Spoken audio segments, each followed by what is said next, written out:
আল্লাহ ইন্নী কুনতু মিনাজ জালিমিন, আমি জালিমিনদের খাতার মধ্যে নিজের নামটা উঠাইলাম।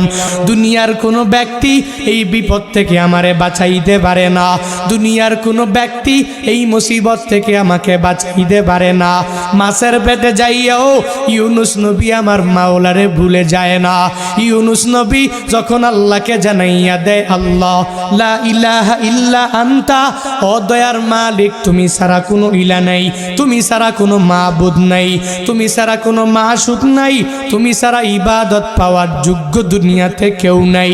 যখন ও ইউনুস নবী আমার ওই মাছের পেটের মধ্যে সিজদার মধ্যে পড়িয়া আল্লাহকে পুত পবিত্র বলে, আল্লাহ ছাড়া মাবুদ নাই এই বলে যখনই ঘোষণা দিয়া দেয় আর নিজের ব্যাপারে আল্লাহর দরবারে জানাইয়া দেয়, ও মালিক আমার ঠিক হয় নাই, নিজের নফসের উপরে জুলুম করে নিলাম।